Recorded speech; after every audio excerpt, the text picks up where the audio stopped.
Selamat pagi anak-anak. Kita akan belajar firman Tuhan melalui buku renungan pagi anak, Identitas. Hari ini tanggal 30 April, judul renungan kita menjadi seperti bintang selamanya. Mari kita awali dengan doa. Bapa di surga, kami akan belajar firman Tuhan. Tolong kami supaya kami dapat memahami firman Tuhan. Dalam nama Tuhan Yesus kami berdoa. Amin. Anak-anak, ayat inti renungan pagi kita hari ini diambil dari kitab Daniel pasal 12 ayat 3. Dan orang-orang bijaksana akan bercahaya seperti cahaya cakrawala, dan yang telah menuntun banyak orang kepada kebenaran seperti bintang-bintang, tetap untuk selama-lamanya. Ada satu hal yang James White tidak begitu baik, yaitu beristirahat. Motonya adalah lebih baik rusak daripada berkarat. Dan pada akhirnya dia bekerja keras sampai mati.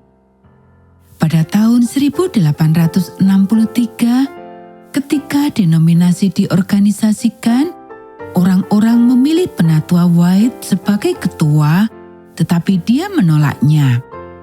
Dia mengatakan bahwa orang lain tahu betapa kerasnya dia mendorong organisasi, dan mereka yang menentangnya akan berpikir bahwa ia melakukan hal tersebut untuk mendapatkan posisi yang tinggi. Selain itu, kesehatannya tidak cukup baik untuk pekerjaan sebesar itu. Benar sekali.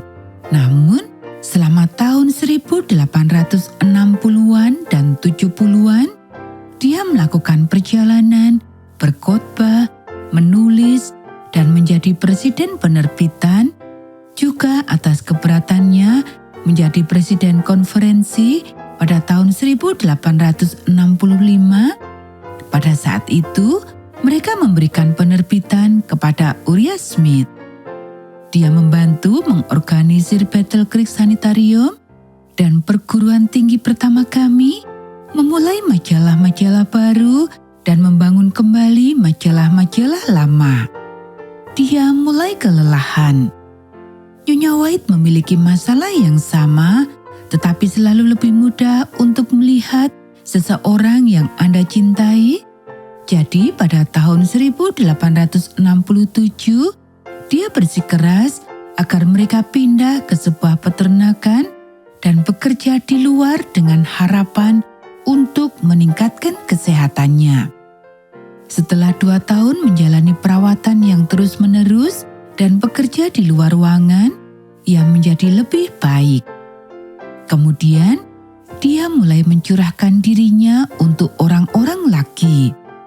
Pada tahun 1873, keluarga White pindah ke California, sebagian karena cuaca dan sebagian lagi karena ingin melepaskan diri dari kerja keras di Battle Creek. Karena tidak bisa menganggur, dia bekerja di sebuah pertemuan tenda di Oakland, dan disinilah dia memulai kembali Signs of the Times. Pada usia 60 tahun, setelah bekerja 15 hingga 18 jam sehari selama beberapa dekade, kesehatannya tidak mudah pulih. Dia pergi ke perkemahan di Michigan pada tahun 1881 dan terserang flu berat.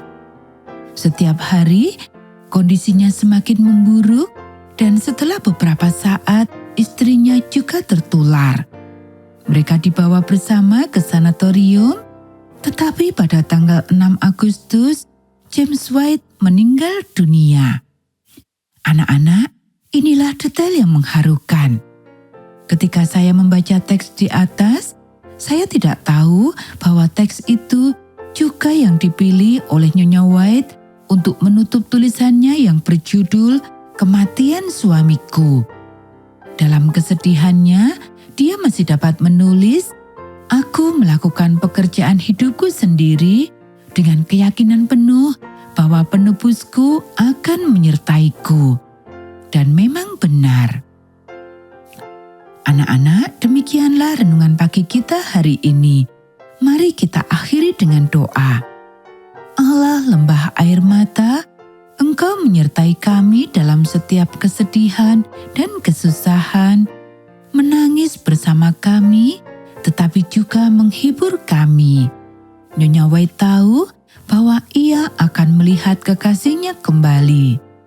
Saya juga ingin hidup dalam kepastian itu, apapun yang terjadi. Amin.